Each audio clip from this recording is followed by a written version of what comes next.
ರೂಪದಲ್ಲಿದೆ. ಶಾಸಕಾಂಗವನ್ನ ಗಮನಕ್ಕೆ ತಗೊಳ್ಳೋದು ಇವತ್ತು ಕೇಂದ್ರ ಸರ್ಕಾರ ಮರ್ತೋಗಿದೆ ಅಂತ ಹೇಳೋದಕ್ಕೆ ಬಯಸ್ತೀನಿ. 146ಕ್ಕೂ ಹೆಚ್ಚು ಸಂಸದರನ್ನ ರಾಜ್ಯಸಭೆಯಿಂದ ಹಾಗೂ ಲೋಕಸಭೆಯಿಂದ ಅಮಾನತುಗೊಳಿಸಿರೋದು ನಮ್ಮೆಲ್ಲ ಪ್ರಜಾಪ್ರಭುತ್ವಕ್ಕೆ ಕಪ್ಪು ಚುಕ್ಕಿ ಅಂತ ಹೇಳೋದಕ್ಕೆ ಬಯಸ್ತೀನಿ ಬಂಧುಗಳೇ. ಇವತ್ತು ಸಂಸದರಾಗಿ 18 ಲಕ್ಷ ಮತದಾರರ ಮತವನ್ನ ಪಡೆದು ಇವತ್ತು ಸಂಸದರಾಗಿ ಹೋಗಿರ್ತಾರೆ. ಇಡೀ ಜಿಲ್ಲೆಯನ್ನ ಇವತ್ತು ಪ್ರತಿನಿಧಿಸ್ತಿರ್ತಾರೆ. ಅಂತ ಜಿಲ್ಲೆಯ ಧ್ವನಿಯನ್ನೇ ದಮನಿಸುವಂತ ಕೆಲಸ ಇವತ್ತು ಕೇಂದ್ರ ಸರ್ಕಾರ ಮಾಡ್ತಾ ಇದೆ ಅಂತಂದ್ರೆ ಇದು ನಮ್ಮ ಪ್ರಜಾಪ್ರಭುತ್ವಕ್ಕೆ ಯಾವ ರೀತಿ ಇವತ್ತು ಬೆಲೆ ಸಿಗ್ತಾ ಇದೆ ಅಂತೇಳಿ ನಾವು ನೀವೆಲ್ಲರೂ ವಿಚಾರ ಮಾಡಬೇಕಾಗಿದೆ ಬಂಧುಗಳೇ. ಇವತ್ತು ಭದ್ರತಾ ಲೋಪವನ್ನ ಪ್ರಶ್ನಿಸಿದಕ್ಕೆ ಗೃಹ ಮಂತ್ರಿಗಳು ಎಲ್ಲೋ ಕುತ್ಕೊಂಡು ಸ್ಟೇಟ್ಮೆಂಟ್ ಅನ್ನ ಕೊಡ್ತಾ ಇದ್ದಾರೆ. ಮಾನ್ಯ ಪ್ರಧಾನಮಂತ್ರಿಗಳು ಮನ್ ಕಿ ಬಾತ್ ಅಲ್ಲಿ ಹೇಳ್ತಾ ಇದ್ದಾರೆ, ಸಂಸತ್ತಲ್ಲಿ ಬಂದು ಮಾತನಾಡುವಂತ ದಮ್ಮು ತಾಕತ್ತು ಯಾರು ಇಲ್ಲ ಅಂತ ಹೇಳೋದಕ್ಕೆ ಬಯಸ್ತೀನಿ. ಇವತ್ತು ಏನು ಕೇಂದ್ರ ಸರ್ಕಾರ ಬಂದು ಇವತ್ತು ಸಂಸತ್ತಲ್ಲಿ ಉತ್ತರ ಕೊಡಬೇಕಾಗಿತ್ತು, ಸಂಸದರಿಗೆ ಅವ್ರು ಕೇಳುವಂತ ಪ್ರಶ್ನೆಗೆ ಇವತ್ತು ಅಲ್ಲಿ ಉತ್ತರ ಕೊಡಬೇಕಾಗಿತ್ತು.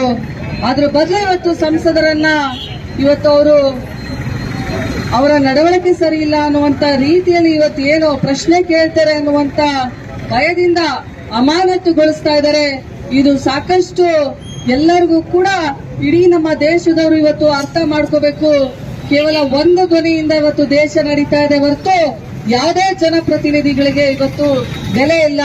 ಇವತ್ತು ಏನು ಸಂವಿಧಾನಕ್ಕೆ ಬೆಲೆ ಇಲ್ಲ ಅಂತೇಳಿ ಇವತ್ತು 3 ಮಸೀದಿಗಳನ್ನ ಪಾಸ್ ಮಾಡಿದ್ದಾರೆ. ಇವತ್ತು ಯಾವ ಹಕ್ಕಿನಲ್ಲಿ ಪಾಸ್ ಮಾಡಿದ್ರು ಅಂತ ಹೇಳಿ ನಾನು ಕೇಳೋದಕ್ಕೆ ಬಯಸ್ತೀನಿ.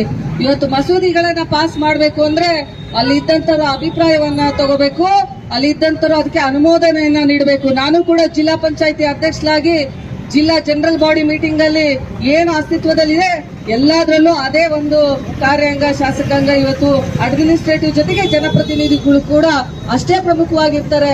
ಎಲ್ಲರ ಒಂದು ಅಭಿಪ್ರಾಯವನ್ನ ಎಲ್ಲರ ಅಂಗೀಕಾರವನ್ನ ತಗೊಂಡು ನಾವು ಮಸೂದೆ ಪಾಸ್ ಮಾಡಬೇಕಾಗುತ್ತೆ. ಇವತ್ತು ಅಂತದಲ್ಲಿ ಭಾರತೀಯ ನಾಗರಿಕ ಸುರಕ್ಷಾ ಅಂತೇಳಿ ಇವತ್ತು ಒಂದು ಮಸೂದೆಯನ್ನ ಪಾಸ್ ಮಾಡಿದ್ದಾರೆ. ಇವತ್ತು ಲೋಕಸಭೆಯಲ್ಲಿ ಸಂಸತ್ತಿಗೆ ಭದ್ರತೆಯನ್ನ ಕೊಡ್ಲಾರ್ದರು ಭಾರತೀಯ ನಾಗರಿಕರಿಗೆ ಇನ್ನೇನು ಸುರಕ್ಷೆ ಕೊಡ್ತಾರೆ ಅಂತೇಳಿ ನಾವು ವಿಚಾರ ಮಾಡಬೇಕಾಗಿದೆ ಬಂಧುಗಳೇ.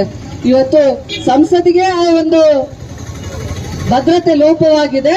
ಅದನ್ನ ಪ್ರಶ್ನಿಸುವುದಕ್ಕೆ ಧ್ವನಿ ಎತ್ತದಕ್ಕೆ ಅವಕಾಶ ಕೊಡ್ತಾ ಇಲ್ಲ.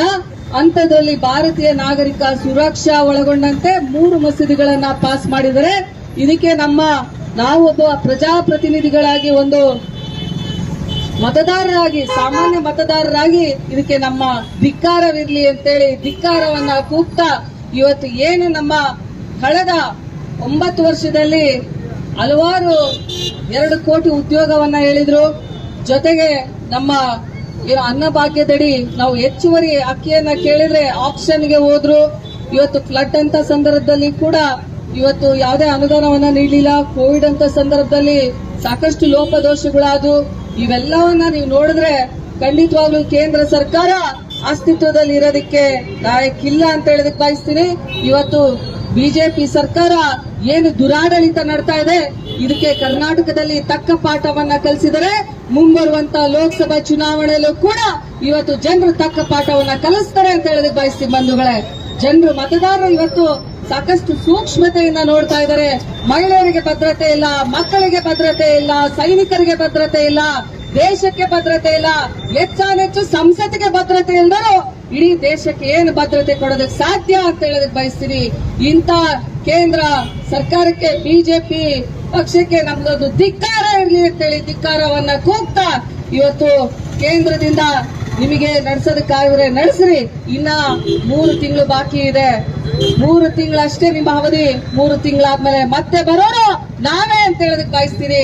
ಇಂಡಿಯಾ ಒಕ್ಕೂಟದ ಸರ್ಕಾರ ಇವತ್ತು ಅಸ್ತಿತ್ವಕ್ಕೆ ಬರೋದ್ರಲ್ಲಿ 100% ಇವತ್ತು ನಿಜ. ಇವತ್ತು ಇಂಡಿಯಾ ಒಕ್ಕೂಟದ ಸರ್ಕಾರ ಆಡಳಿತಕ್ಕೆ ಬರುತ್ತೆ. ನಿಮ್ಮ ದುರಾಡಳಿತ ಎಂದಾದ್ರೂ ಅಂತ್ಯಗೊಳ್ಳಲೇಬೇಕು. ಇನ್ನು 2 ತಿಂಗಳಲ್ಲಿ ನಿಮ್ಮ ದುರಾಡಳಿತಕ್ಕೆ ಅಂತ್ಯವನ್ನ ಮಾಡ್ತಾರೆ ನಮ್ಮ ಮತದಾರರು ಅಂತ ಹೇಳೋದಕ್ಕೆ ಬಯಸ್ತೀವಿ.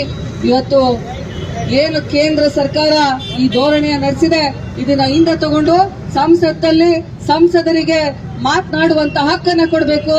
ಮಾನ್ಯ ಗೃಹ ಮಂತ್ರಿಗಳು ಈ ಸಂಸತ್ತಲ್ಲಾದಂತಹ ಲೋಪದೋಷಗಳಿಗೆ ಉತ್ತರವನ್ನ ನೀಡಬೇಕು ಅಂತೇಳಿ ಈ ಮೂಲಕ ಜಿಲ್ಲಾ ಕಾಂಗ್ರೆಸ್ ಕಮಿಟಿಯ ಮೂಲಕ ನಾನು ಒಬ್ಬ ಮಹಿಳಾ ಪ್ರತಿನಿಧಿಯಾಗಿ ನಾನು ವಿನಂತಿಯನ್ನ ಮಾಡ್ಕೊಳ್ತೀನಿ. ಇವತ್ತು ಸಂಸತ್ತಿಗೆ ಒಂದು ಭದ್ರತೆಯನ್ನ ನೀಡಲಾರ್ದರು ಮಹಿಳೆಯರಿಗೆ ಭದ್ರತೆ ನೀಡುವಲ್ಲಿ ನೀವು ವಿಫಲರಾಗಿದ್ದೀರಾ ಅಂತ ಹೇಳೋದಕ್ಕೆ ಬಯಸ್ತೀನಿ. ಇದಕ್ಕೆ ತಾವು ಉತ್ತರ ಕೊಡಬೇಕು ಕೇಂದ್ರ ಸರ್ಕಾರದವರು ಅಂತ ಹೇಳ್ತಾ, ನಮ್ಮ ಮಾನ್ಯ ಸಂಸದರನ್ನ ಏನು ಅಮಾನತುಗೊಳಿಸಿದ್ದೀರಾ, ಯಾವ ಕಾರಣದಿಂದ ಅಮಾನತುಗೊಳಿಸಿದ್ದೀರಾ, ಇದನ್ನ ಪ್ರೆಸ್ ಮೀಟ್ ಮಾಡ್ಬೇಕು ನೀವು ಮೊದಲು. ಇವತ್ತು ಮಾನ್ಯ ಪ್ರಧಾನಮಂತ್ರಿಗಳಾಗಿರ್ಬೋದು, ಗೃಹ ಮಂತ್ರಿಗಳಾಗಿರ್ಬೋದು, ಇದಕ್ಕೆ ಒಂದು ಪ್ರೆಸ್ ಮೀಟ್ ಅನ್ನ ಮಾಡಿ ಇದಕ್ಕೆ ಉತ್ತರವನ್ನ ಕೊಟ್ಟು ಸಂಸತ್ತಲ್ಲಿ ಪ್ರತಿಯೊಬ್ಬ ಸಂಸದರಿಗೂ ಕೂಡ ಧ್ವನಿ ಎತ್ತೋದಕ್ಕೆ ಅವಕಾಶ ಮಾಡಿಕೊಡ್ಬೇಕು ಅಂತೇಳಿ ನಾನು ಅವರಲ್ಲಿ ಮನವಿ ಮಾಡಿಕೊಳ್ತಾ, ಇಲ್ಲಿ ಕಾಂಗ್ರೆಸ್ ಕಮಿಟಿಯ ಒಂದು ಹೋರಾಟಕ್ಕೆ ಸಂಪೂರ್ಣವಾದಂತ ಇಲ್ಲಿ ಬಂದಂತ ಎಲ್ಲರಿಗೂ ಕೂಡ ಅಭಿನಂದನೆಯನ್ನ ತಿಳಿಸಿ, ಇವತ್ತು ಮತ್ತೊಮ್ಮೆ ಕೇಂದ್ರ ಸರ್ಕಾರಕ್ಕೆ ಧಿಕ್ಕಾರ ಇರಲಿ ಅಂತೇಳಿ, ಕೇಂದ್ರ ಸರ್ಕಾರಕ್ಕೆ ಧಿಕ್ಕಾರ ಧಿಕ್ಕಾರ ಧಿಕ್ಕಾರ